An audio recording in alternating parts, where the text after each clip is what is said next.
but I feel like it's easy for people to just jump into something they're not ready for, but they think they're ready for. Right. Like I have a very strong belief system. So for me, I'm like, yeah, I can do that. No problem. Like that guy has the same blood and bones I do. I can do all of that. But my skill level was definitely not there yet.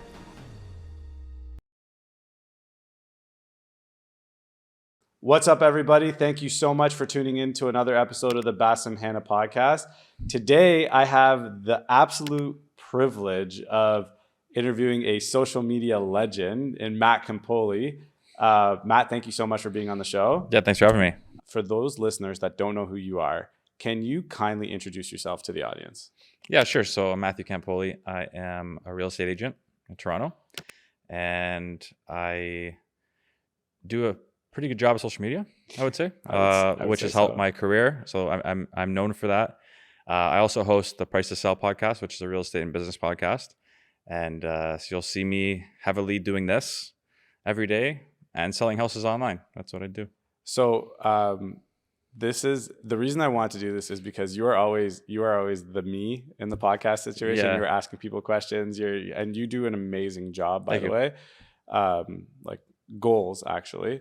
But today I want to go like the man behind the podcast, this is, I've had the privilege of meeting you before, through a mutual friend. Shout out to Rick and Sonia. But you have a very interesting story, can we talk about, what kind of kid you were growing up? Were you always this out there? No. Yeah, no, definitely not. It was, I am the way I am today because of the way I was growing up and my experiences growing up, which I would never change. So explain that. Yeah. So I grew up, like my parents were divorced. So I was 3 years old when they did that, when they divorced. So I didn't know them together. Right. But I have the best relationships with both, just to preface. Amazing. Love my dad, love my mom. God bless. Best friends. Yeah. And I do what I do for them. I can get into that later too. But obviously growing up as a kid, you only know what you know. Mm-hmm. Right. So a lot of the dynamics between them, I was in the middle as an only child. Right. And it's not their fault. They're going through their thing. It's a very hard it's not easy. phase of life is not thing easy. Of life to go through, right? Yeah. A divorce. And I just so happened to be there. And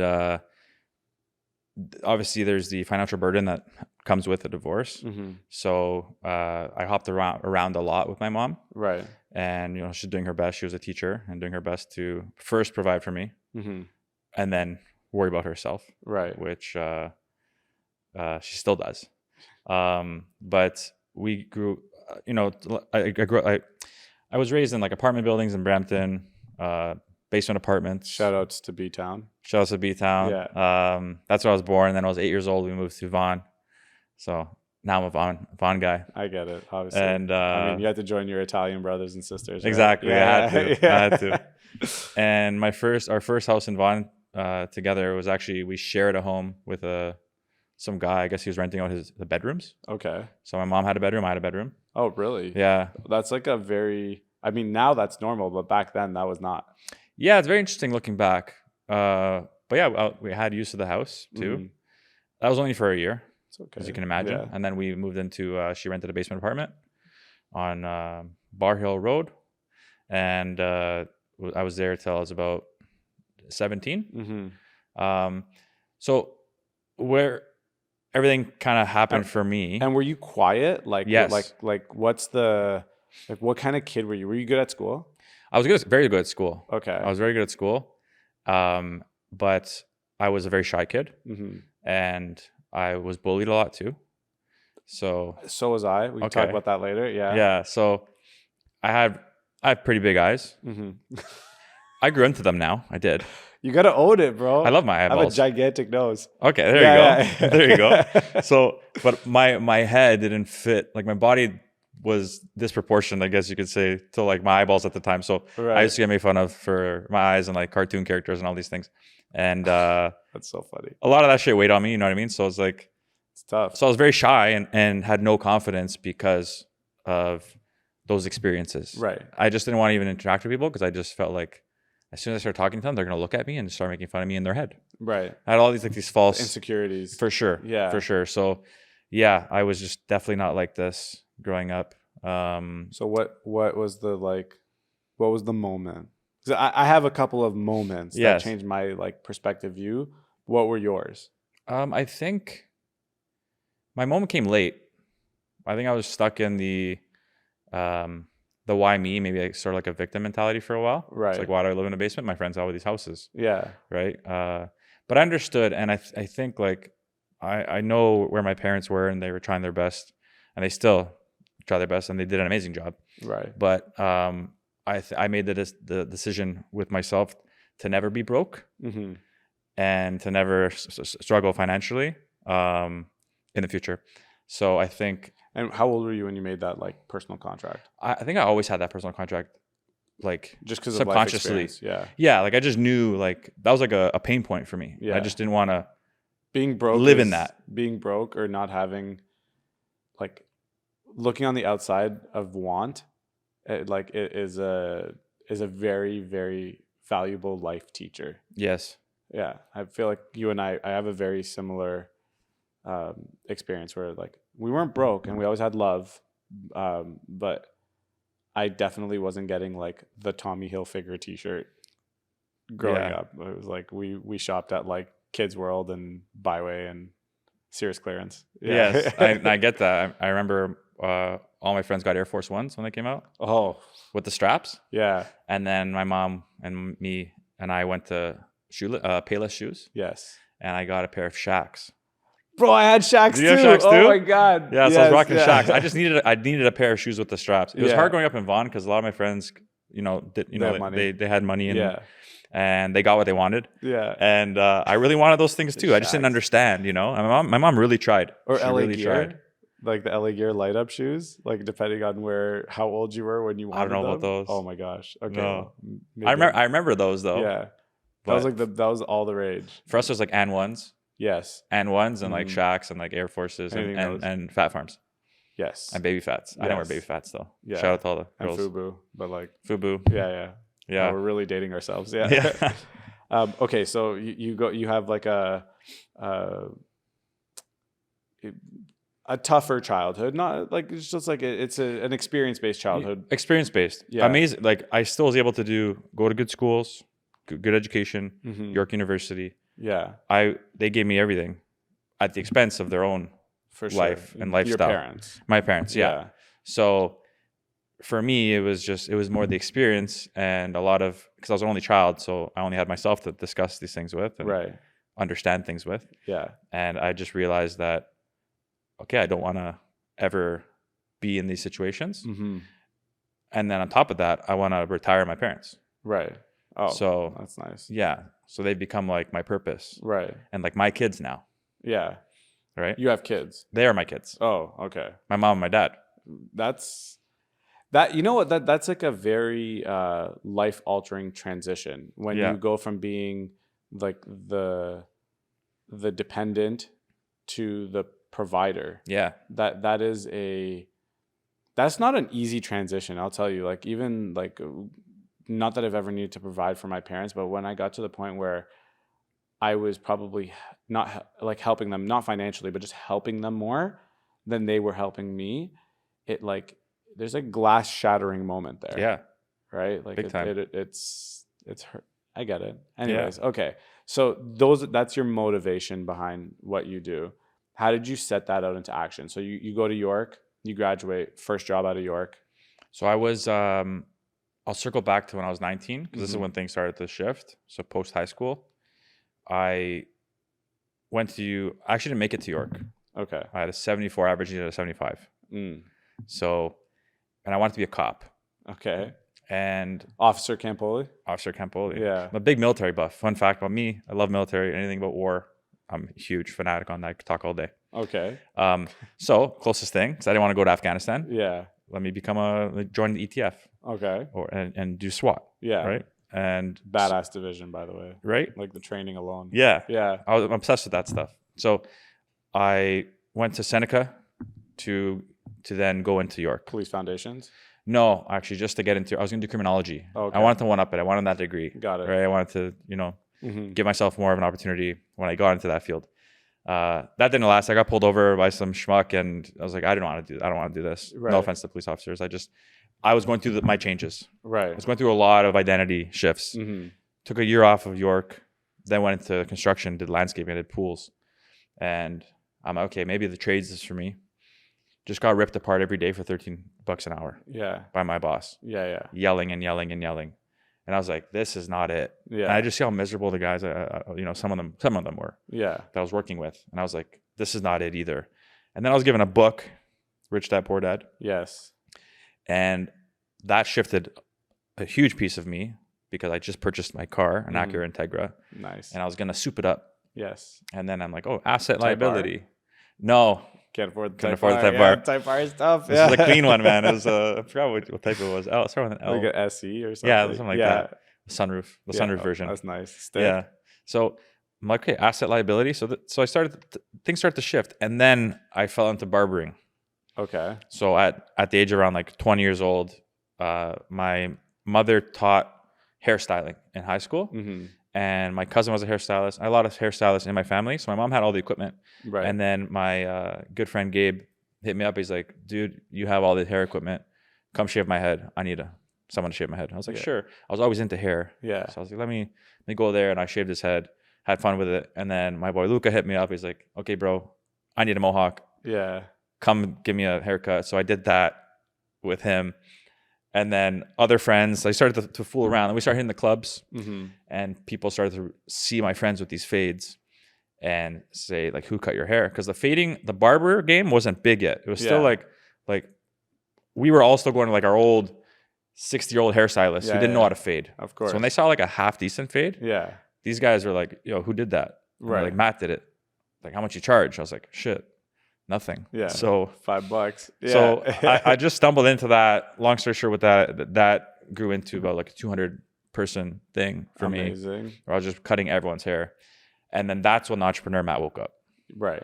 That's when I woke up. So you saw that like you could create your own wealth. I saw that people like me. Yeah. For me, the shift was instead of you grew into your eyes. I grew into my eyeballs. Thank God. Yeah. And instead of me always trying to fit in, people needed me now. And I had a value add to myself. Right.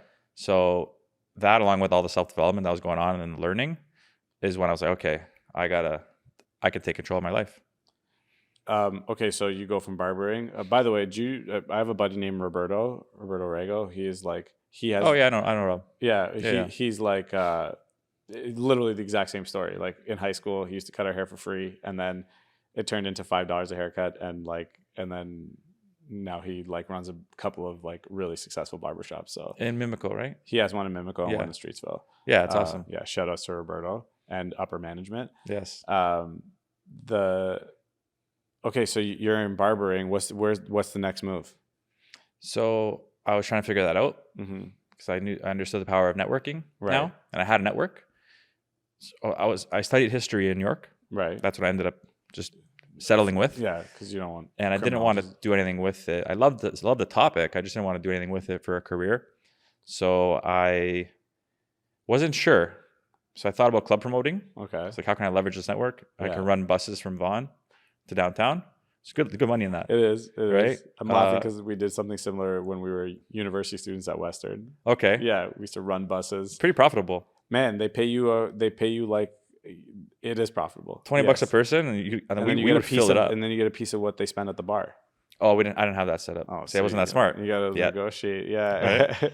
So, and then what ended up happening was my mom. So to this time, she was still renting.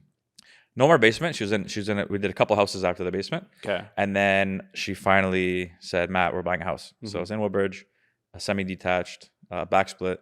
And I went with her to go check it out. And then I saw the realtor pull up in his car and do his thing. And I didn't even know this job existed. Right. And so I started to research it. And I said, okay, a commission-based job. I have some pretty strong beliefs in myself now. I have a big network. Yeah. All these guys got to buy a house. They're not buying houses yet. They're only we're in our young 20s, 23. Yeah, for sure. Let me do this. I like the no ceiling idea of that, and being able to control how much I make based on how much work I put in. Okay. So that's when I decided to get my real estate license. And how old were you when you did that? 24. How old are you now? 32. So 8 years you've been doing this? 8. It's my 8th year. Now. Okay. So what's the journey once you pull that trigger? Oh, it was a whole learning curve. Because like you're not like, I know you're going to be a little bit humble about this, but like to take a page out of your podcast, like you close a lot of deals. Yeah, I do well. Thank God. Like that's a good thing. How do you achieve success in the real estate world? Like for those of you that don't know, because Matt is being extremely humble right now. Matt is thankfully a very successful real estate agent. He does both pre-con and resale. And he's built himself quite a following because people trust him and he does right by them. So like from the start to where you are right now, what were the most like critical moments or best lessons like to people? Like, 'cause you're gonna have a lot of entrepreneurs listen to this, or people that are like, yo, I want to get into this because I think I can do what Matt does. What's the advice that you can shed on like or critical moments that like changed your career path within real estate? Yeah, I think mentorship is huge. So I latched on to a very successful individual right away. And I learned a lot of wisdom through him and a lot of hard lessons through him. Like he made me cry once, you know? Yeah. And this is my broker record. Okay. He didn't owe me anything. Right. But he was very hard on me, which I appreciate. And I just did the work. I think you just need to work. Like, what is that work? Like the money making tasks of your day, like you're prospecting. Like I'll speak to the real estate industry, but yeah, you should have specifically certain tasks that you do every single day that formulate lead gen for you and get you into doors and having conversations with people and the potential of selling their property or doing a deal. I think where a lot of people fail is they don't know what to do or don't have like any sort of a time management or structure, where they just think their phone's gonna ring. Right. And it's hard when you have like these TV shows and like the social media, and I've seen all the success, not knowing what the true day-to-day activities are. So I think that a lot of people forget to just do the doings. Grind. And I've learned the hard lesson too when I started to explode, we'll say. And I stopped doing the day-to-day things. And you have a cushion at that point. You're killing at all these things, and then you lose sight of the original things that you're doing, and then you kind of lose like a bit of a pipeline that you had. Yeah. And then so I think another huge thing I learned. It's hard to pick back up. It's very hard to pick back up once the momentum stops. Super hard. And I think what it boils down to is you need to just meet yourself at your skill level. I think it's extremely easy to go outside of that. And it depends on who you are as an individual. So there's like two spectrums to it. There's and this is all because of what we see and have exposure to, right? Whether it's a TV show or Instagram or social media, all the success, right? So you have the person who's going to watch all this and just be like super anxious and depressed because they won't get there and they don't believe they can get there, right? Then you have the person who believes they can get there and who's going to try all the things to get to somewhere that's not at their skill level yet. And I've done that. Yeah. And I've tried I'll be like, oh, Ryan Serhan has this whole company. It's corporate. He's got this. Yeah. He's selling for developers, doing this. And I'll try and create a huge team, but it's not my skill level yet. Right. And it's actually the worst thing I could have done. Because you're living somebody else's life. Yeah. Like it's easy to like, oh, okay, he did this. Like people lay out the blueprint for you now. Yeah. But I feel like it's easy for people to just jump into something they're not ready for, but they think they're ready for. Right. Like I have a very strong belief system. So for me, I'm like, yeah, I can do that. No problem. Like that guy has the same blood and bones I do. I can do all of that. But my skill level was definitely not there yet. I mean, like there's two kinds of people that I tend to meet. Ones that are so talented and have zero confidence. And those people you're like, buddy, like just trust yourself and do it. And then you have the opposite side, which is like all the confidence in the world, and like there's like, they're a mile wide and an inch deep, right? Like they don't have any depth behind their like their mouthpieces. That's the thing, man. It's the mile wide. That's a good way to put it. Yeah. Yeah, it's super easy to get caught in that. And doing so many things. I mean, there's a benefit to both, and if you could somehow combine those two people together, like that's the best partnership you could have. Yes. Right. Like to combine depth and breadth. But it's hard to do that. Just to like relate to what you were saying, when I achieved like my cannabis success and I exited, I took my foot so far off the gas. You know, I'm like, I'm good. I don't need to work anymore. I'm going to like just basically be like, I don't know what I thought I was going to be. Yeah.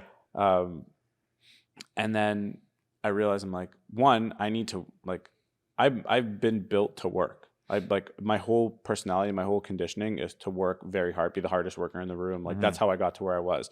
So when I stopped doing that, I was very lost. And two, I learned a very valuable lesson, which is what you're talking about. Like the minute you stop to like, you don't realize how much momentum it takes to be successful. And the minute you pull off the accelerator, it's like, it takes a lot of pressure to get you back into a groove. Right. So it was an extremely valuable and painful life lesson that took me years to get back to the point where like here I am doing podcasts and like all the whatever. Like 2018 me was like trying to live on a boat. Yes. Yeah. I get that. Yeah. I get that. I've experienced that too. Yeah. It's crazy how that works, man. Yeah. God and life have a way of humbling you. Like big time. Like shut up, little boy. Like yeah. Get back to work. No, it's facts. And it's easy for me to say.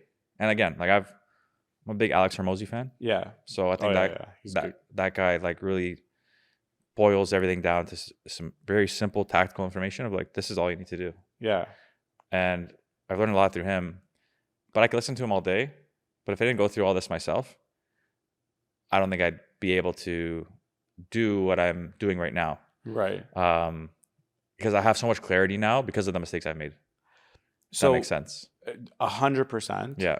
So what are you trying to do now? Like what is, and I want to kind of break this up into 3 buckets. Sure.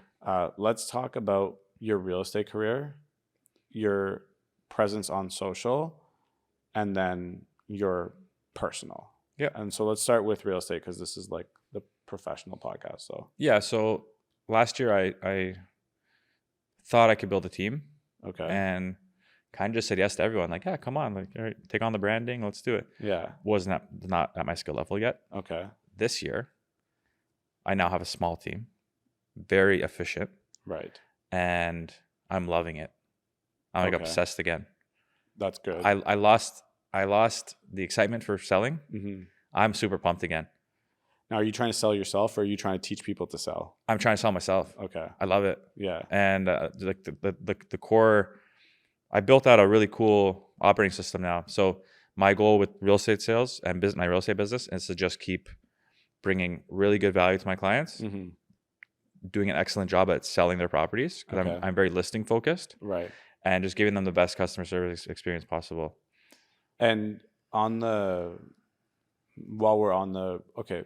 So that when you say listing, are you doing more resales or pre-con right now? Resales. Yeah. Mm-hmm. Pre-con's kind of, where's pre-con at these days? It's definitely took a beating. Yeah. In all aspects, like reputation of it, like everything, just the way people view it. I think the whole real estate industry took a beating. Yeah. Even agents, like we're taking a beating right now with like the NAR settlement. Like, you know, just there's and we'll see what happens with that. It's still that's brand an American new thing, right? It's an American thing, but yeah. It's projected to Do you want to describe here. that to the people that don't know what we're talking about right now? Yeah. So essentially there was it's like a price fixing, they claimed, scandal. And I don't know what board, I don't know the bodies involved. Yeah. I just know that the major brokerages were in this lawsuit, like the Remaxes and all these things, and they lost. Right. And it's all centered around sellers having to pay a buyer commission. Right. Because that's why they call it the price fixing. Because if I list the house right now, I'm telling my seller, here's my cut, here's what I'm charging you, and then here's the standard we pay the buyer, which is 2.5%. Right. Which is standard. Can't change that. So in the States now, the seller doesn't have to pay that anymore.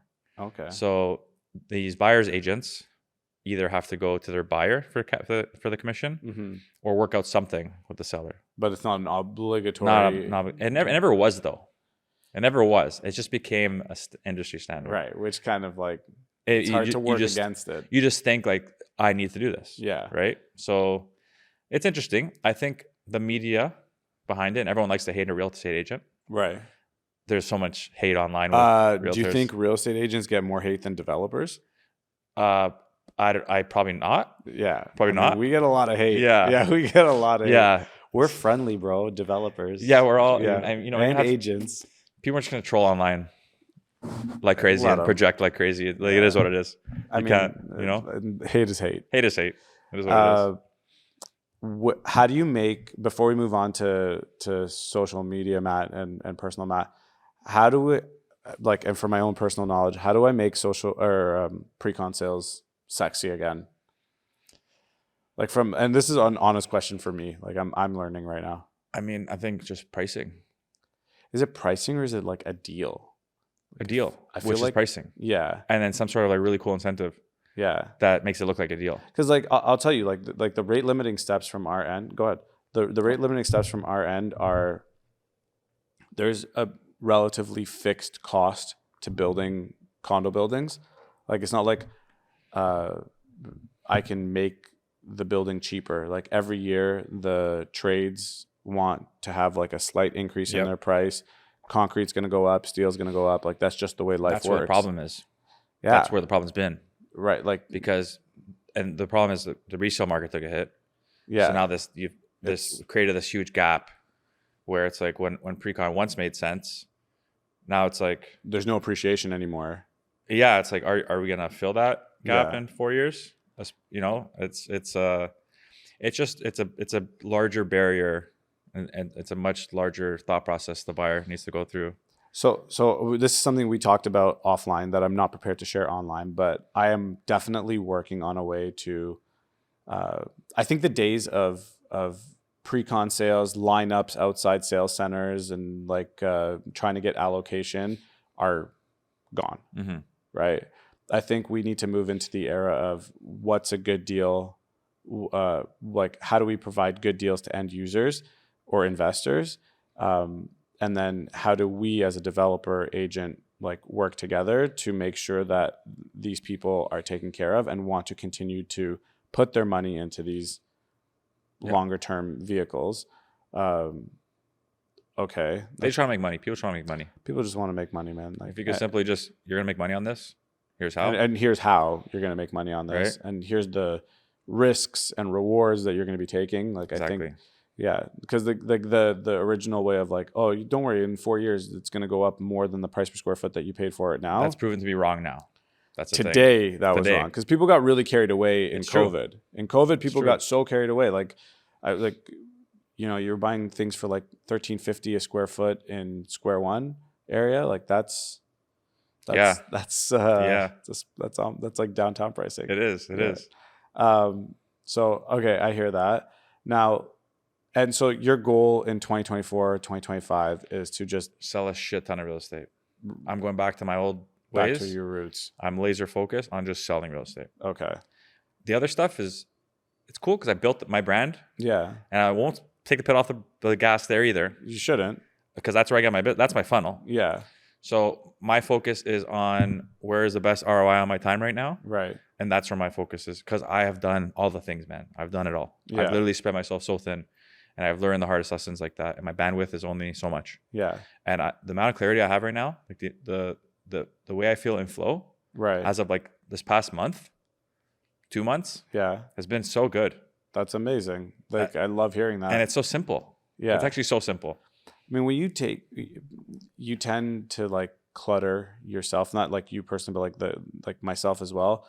I tend to have the mentality to always say yes because I don't want to disappoint people, right? And I'll say like, hey, do you want to do this? I'm like, sure. And then you go to this event and then you meet a few people and then it's like, okay, well, why don't you do this, this, this, and this? And like, hey, let's have a meeting and talk about like this business opportunity. And then like before I know it, my calendar's filled up with things that like are other people's responsibilities. And then I'm now like, fuck, I have to work at like 11 o'clock at night just to like respond to the emails so that I can make sure that like the buildings I'm responsible for building are getting built. Mm-hmm. right? And then so I totally feel you there. And I love the fact that you're actually kind of inspiring me to be like, I need to get back to my roots, like say yes to what I need to say yes to. Yeah. And then be okay with saying no. Where your skill level is, man. Yeah, that's very true. Yeah. That's very true. Okay. Now let's talk about social media, Matt. How did that start? Can we just give people some stats? I don't know. You probably know this better than I do. How many followers do you have on Instagram? 22,400. TikTok? TikTok's not that big. No. No. I'm not a big TikTok guy either. I don't find like it's a younger crowd that can't afford real estate yet. Yeah, no, TikTok is not really. I'm just mainly Instagram. And then our YouTube channel, it's taken a while. It's building brands takes time. Yes, people. It does. Yes. Especially podcasting. Yeah. But here we are. Price to sell combined, we have like a little over 2,000 subscribers now. That's amazing. You get paid at 10,000 subscribers or 100,000 subscribers? That's a good question. Yeah. I don't even know that. Well, you'll probably get there before I do. So, well, you let me know when YouTube starts writing you checks. I will. Yeah, I will. And how did you build that following? So, with my social media journey was first day of real estate, because I'm a big gym guy. Right. I think it's part of my identity. Yeah. I work my ass off. Eat Good. like crazy. You look great, bro. Thanks, man. Yeah. You know, like I'm very dialed. Yeah. Body is like a number one thing for me. I think it stems from the bullying. Yeah. Again, overconversation. I get you. Overcompensation. Yeah. But I love the way I look, so I'll overcompensate like that all day. Yeah. And what the first thing I did in real estate, first day of real estate, deleted all my shirtless pictures. Anything that's like, no one's gonna use me. Oh my god, nipples showing here. Too many buttons are too down here. Yeah. Strictly just like corporate. And my first year of real estate, I started to try and make videos like I did the classic headshot like this. Yeah. Do we know why we do that? I don't. Just every realtor does it, so it's like might as well do the same. Yeah. But body language 101, you're closed off. Yeah. It kind of makes no sense, right? So I'm doing all these things all these realtors are doing, and I just didn't feel like myself. I didn't feel like myself at all. Right. So when I made my first really cringe video and I watched it, I'm like, who is this guy? That's not me. I say, you know what? Screw this. This might make or break my career, but my next listing I get, which was very few and far between at the time. Right. I'm going to be me. I'm going to do something creative and stupid and funny and weird. Yeah. And I don't care. Let's just see if it works. So that's what I did. I got my first custom home listing. Mm-hmm. Probably not the one to do this on. And I made sure my client wasn't following me. And I made a video with a buddy of mine, and we just did some really stupid shit in the house. Like what? I was doing a play, like I was kind of trolling the whole realtor showing the house thing. It's like, we got pot lights, we got a kitchen, we got a bathroom, and in the bathroom is a toilet. Yeah. You know, it's like the classic, like, okay, we get it, you know? It's a house. Yeah. Congrats. Yeah. So I'm like, how can I make this joke? So I'm like, okay, so I'm going to have this one guy doing that exact thing, and then I'm going to do just really stupid shit in the background. So the first scene is just me, like, just casually having a banana and really enjoying the banana on the couch. There's like a zoom in of me and the banana. Then he's showing off the kitchen. I'm in the kitchen, like smelling the plants and like pretending to like make food. And my apron says spooning leads to forking. Like little like Easter eggs. If you see it, you see it. And then he's in the basement. I come out of the cantina because I'm Italian with like 2 jars of tomato sauce. And like, you know. In the master bedroom, he's showing it off. And I was like fluffing the pillow. But from the angle, it looks like I'm banging the pillow. I guess, you know? So good. So, you know, some like pretty risky moments, I guess. And especially like for that custom home. But if that video took off, it did so well for the time. Like not compared to like obviously what my videos do now, but for that time, the amount of engagement. And then where it really clicked for me was I was out in public and people were like, yo, that video you made was hilarious. I'm like, I haven't seen or talked to this person in forever, and they're like coming up to me like so pumped, you know? Yeah. I'm like, okay, we have something here. And that was it. I just at that moment I made the agreement, like, Matt, be yourself, no fucks given. Yeah. Just do what you like to do on camera and sell these houses how you want to sell them. And that was it. And it works. Yeah, it worked. Most views you've had on something. 275,000. Damn, Yeah. that's Yeah, amazing. it still gets shares to this day. And those are the skits I do. Yeah, The skits hit. the skits. Yeah. I mean, I wanna do one of these skits with you one day. Let's do one. Yo, I'm down. My ideas are endless, man. Really? Yeah. I have zero shame. Same. Yeah, I could care less. The moment I'm not a private person in person, but the idea of broadcasting my life and then like it being out there, I'm like, what if one day I run for politics, which I probably never will?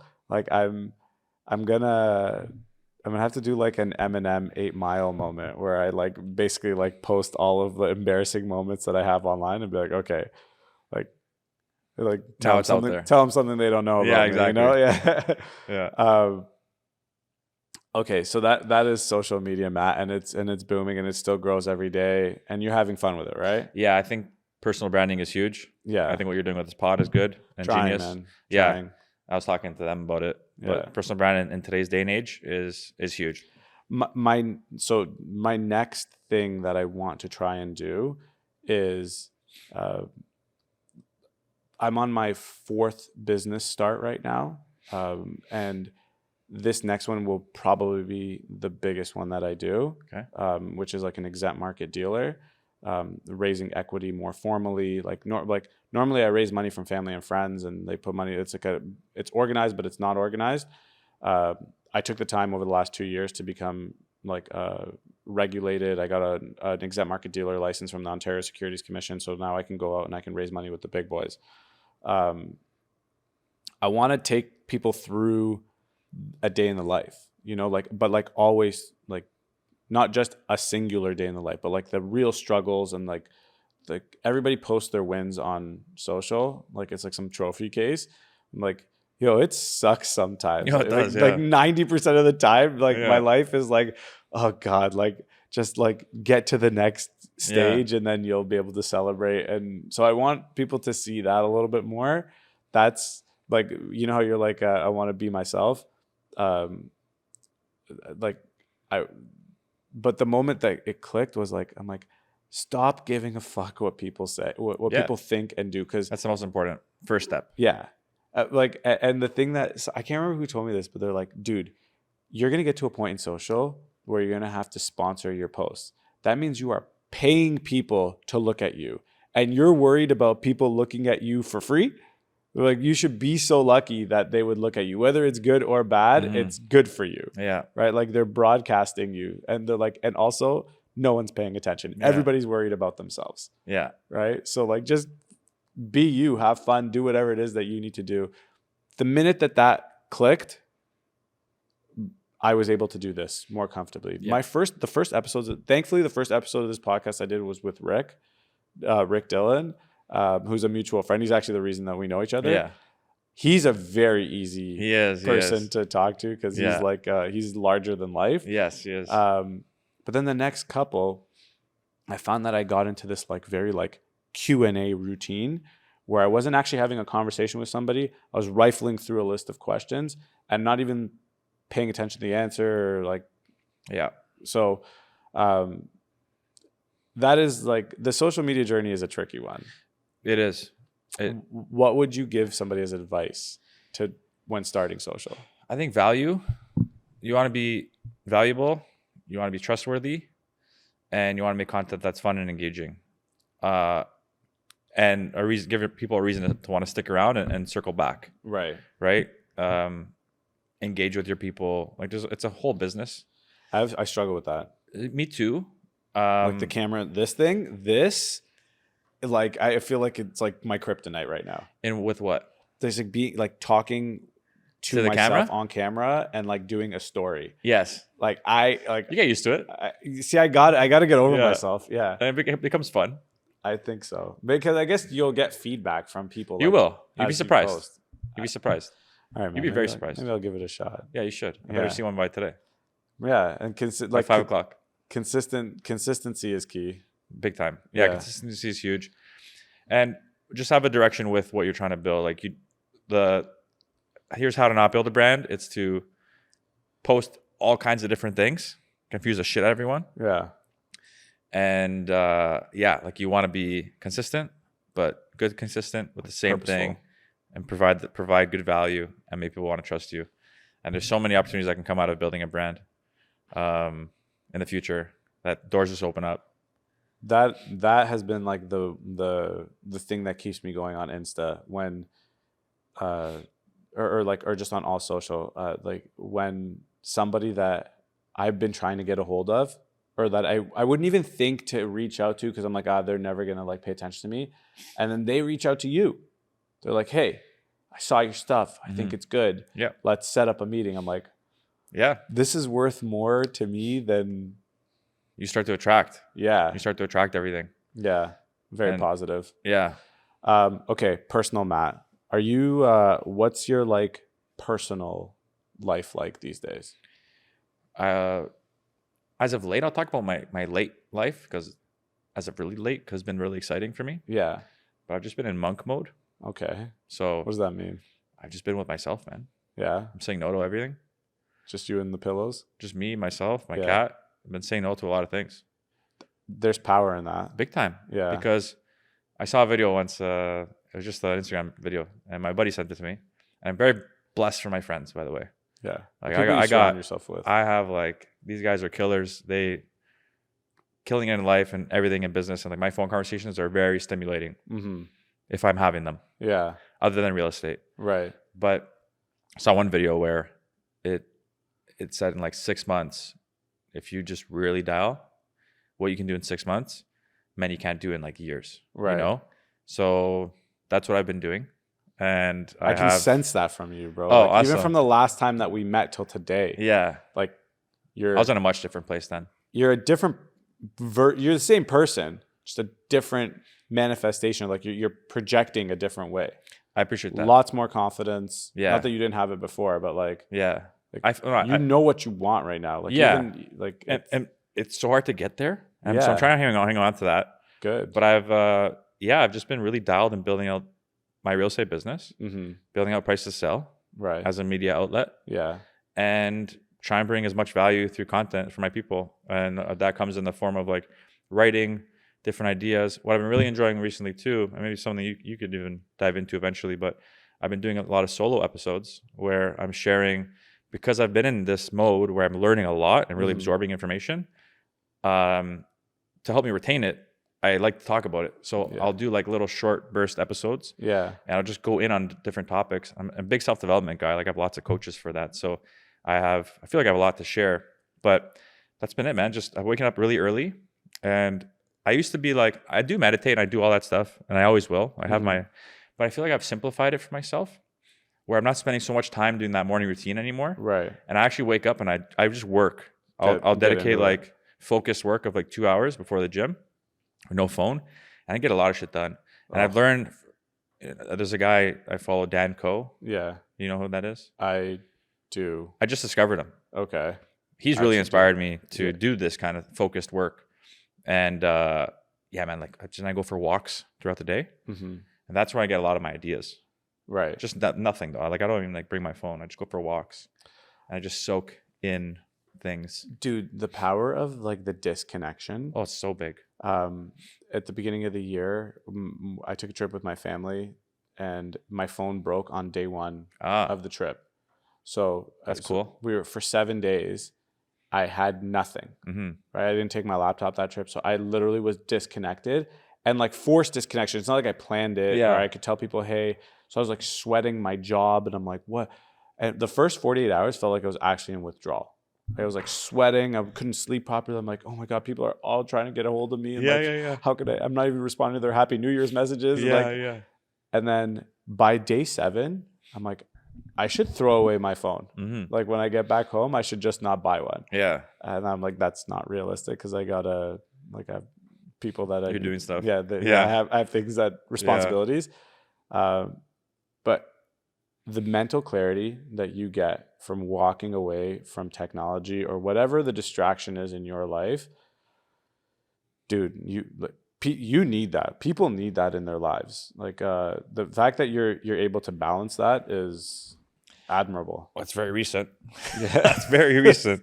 Trust me. Yeah, I've wasted like, a lot of shit, time and years on. I can't do the early morning thing though. I tried.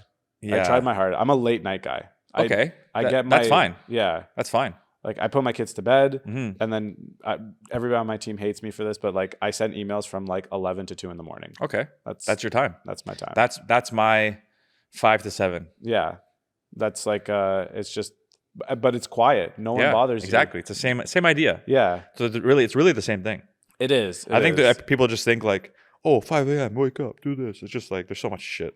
If I can wake up and like drag my ass to the gym, that's like my win. Yes. I'm like, just get that job done and then do your real job. Like, and I have 3 kids, so like I'm pretty much like a professional chauffeur from like 3:30 to 8 p.m. Yeah. And then like put them to bed, and then I get to work. Yeah. That's my me time. Yeah. Yeah. But the morning routine is probably better for you. I honestly, it just comes down to just focused work. Yeah, it You is. know, Whenever you like, can get it. The manifestation stuff, the spirituality, a big part of my life. It's it's played a huge part of my life actually. The whole mindset thing, but I've also got carried away with that too. And then like, so it's like there's like the extremes and everything, but it really boils down to the simplicity of it is like just work. Yeah. Figure out what you need to do. Get her done. And get it done. Yeah. So It's that's amazing, me like, this how- year. It's amazing how people like they'll find every excuse but to do the job. Yes, that's I'm what just it like, is. Imagine you just put all that energy into doing the thing you don't really want to do. And it becomes an addiction. Yeah. I think the repulsion from doing the actual task Yeah. will get more and more powerful the more you adopt all these like little tricks and tips and like I gotta do this. All of a sudden you're journaling and meditating, and like those 2 hours are gone and you haven't done shit. Yeah, man. I've been there. Me too, man. And I have my task list. Yeah. I did everything that day, but the most important things I need to do. Like I did everything but the tasks on the list. Yeah. Yeah. So I meditated, I cold plunge, I did this, this. I read my 10 pages, I did this, and then it's like, I didn't call this lead, I didn't call this lead, I didn't call this lead. Yeah. Had to follow up with this client, was supposed to send these listings. Like these are my money-making activities. Yeah. And it's just wasted on the nonsense. So again, one of those things where I had to go through it to understand. And this is a new revelation for me. Very recent too, man. You're also very young. You're a rising star. Thanks, man. For real. 32 feels old. I mean, get to 38 and you'll feel like I wish I was 38. I'm 38. Awesome, dude. That's amazing. Yeah. Well, look where we are, bro. I know, this is a blessing. That's Yeah. Thank God. Thank God. Yeah. But also you realize that like age doesn't matter, and I think we've both been doing that. You started at 24. I started Omega when I was 26. And and back then I hated being the youngest person in the room because people would never give me credit. Right? Like they'd be like, oh, buddy, like come back to me when you're my age now. Yeah. So like there's always again, it's like you can all the excuses in the world to like not do the actual work, but it comes down to like just get her done. Get it done. Get her done. 100%. Okay. Piece of advice or like parting thoughts. Actually, I have one for you before we go because you're in this space. And I've been asking all my guests this right now. I'm going to create like one compilation reel. Okay. What is your view on the Residential Tenancies Act? Ooh. Ontario sucks. Yeah. Ontario really sucks. I've never had a more consistent like answer and like reaction to the question. Everyone's like, oh, I'm afraid to say what I want to actually say. And I'll say Ontario, you suck, man. Yeah. Ontario. What can we do to fix it? I don't know. I think it's like, I think we've gotten so far down this road now. Yeah. To even try to bring it back, like the amount of pushback and resistance to just try and get things back in the favor of landlords. Or just, it doesn't have to be in the favor of landlords. Just how about or more neutral? I agree. Like, I'll settle for neutral. So that's what I mean. Like we're at this extreme, and now to even bring it back to some sort of neutrality, it's gonna be a bit of a challenge. I had, but it needs to happen. Like it will crash our system big time. No one wants to invest here anymore. No. because of that. It's a massive rate limit. Any institutional capital that I've ever talked to, they're like, why would I ever invest in Ontario? You guys have very tenant friendly Rules. but to the extreme where it doesn't make sense. I had a guest on the podcast earlier who was describing it from like a bank perspective. So if a landlord defaults on a mortgage payment, the house is foreclosed. It's gone. Right? But there's an absolute direct correlation between all of these landlords and all of these renters. So like the landlord defaults on the rent, the tenant doesn't pay the mortgage, the landlord can't pay the tenant doesn't pay his rent, the landlord can't pay his mortgage. The mortgage, the bank will come after the landlord. The landlord can't go after the tenant. Or they can, but it's like it's a process. It's a comical process that takes 6 to 9 months. Yeah. And leads to small claims court. And the best part is, and I'm just going off what I see online, like everyone wants to hate the landlord or the idea of like, the person that does well. I think it's so discouraging because we work our ass off. Yeah. Okay. I didn't land here. Yeah. You didn't land there. No. You weren't like, here's the keys to success. Here you go. Open the door and you're good. We both described how we were renters before we were landlords. Exactly. Yeah. And so now we put ourselves in a position where we've worked our ass off. We want to reward ourselves. Yeah. And go buy an income property. And by successful, meaning I could probably just scrape by to like just buy that property. But you need all the finances to balance. Like, it's a very tight. And think of those in the situation where all their life savings saved up to buy that one investment property and they just got absolutely screwed by this tenant. Yeah. And they can't carry that house because they were so strapped to begin with.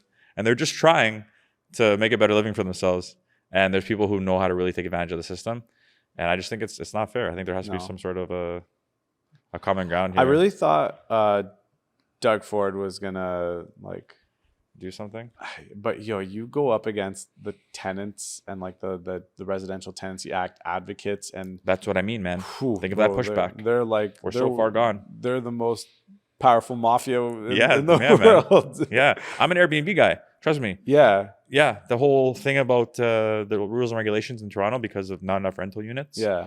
I mean, it's worked out in my favor. Mm-hmm. Funny enough, because there's actually less inventory. That. There's a lot less Airbnb inventory, so there's more demand, less supply. So my numbers actually went up in Toronto. So that is a side hustle that you have, right? It's something I've explored. Yeah. Do you still do it actively? I have one in Florida and I have one in Toronto. Okay. It's a cool game. Again, just in regards to like being simple. Yeah. That's not your moneymaker. It's Airbnb is a cool thing. It's like, I have an Airbnb. I have a vacation rental in Florida. I got a Louis Vuitton wall. But the more successful real estate investors I meet, it's really in the simple investing, man. Bare bones rentals. Investing, simple investing, multifamily, things like that. Yeah. That's my direction moving forward. That's been my lifelong goal. I think that like to establish generational wealth, you need to have passive income through, and I think the best thing you can do is buy residential real estate and be patient. Exactly. Like it takes 10 years. Don't sell. Yeah. Hold your stuff. Exactly. It's not sexy. It's never ever sexy. Don't try the sexy game. You'll make pennies in the beginning, but those pennies somehow turn into dollars. Yeah. I'm grateful. I've had the privilege and ability to do a lot of things really quick. Right. And learn real quick. Right. Right. This one you learn slow. There's no cheating that game. No. Of building like a portfolio of properties. Yeah. I haven't yet to see a hack that works long term. You just if it ain't broke, don't fix it. Yeah, just be patient. Yeah. Time. Okay. Parting thoughts or words to the audience that sees this and they're like, I want to be like Matt. A piece of advice? Piece of advice. Just because it's really resonating with me right now is don't shotgun rifle. So okay, explain that. Stick to one thing. I like that. Yeah, don't. I like that. As much as you want to do, because we live in such a world where there's so many different things and opportunities. Like, hey, come have a coffee with me. Let's talk about this and let's do this venture, this venture, this venture. Stick to one thing where your skill level is exceptional at, and go all in on that. As boring as it is, do it day in, day out. Yeah. You'll get way farther than you're spreading your bandwidth across so many different things. And I've done it. Go deep, not wide. Go deep, not wide. Exactly. Like it's the most painful thing in the world. Matt, thank you so much for being on the podcast. Yeah, of course. Thank you for having me. Epic guest. Yeah, I appreciate that. Thanks for having me. Well, that's another episode of the Basem Hanna podcast. Thank you so much for tuning in, and thank you to our guest, Matt. For those of you that want to watch other full-length episodes, you can catch them on YouTube, Spotify, Apple Podcasts, and Amazon, or you can go to my website, basemhanna.com. That's BASEMHANNA.com. Until next time, peace.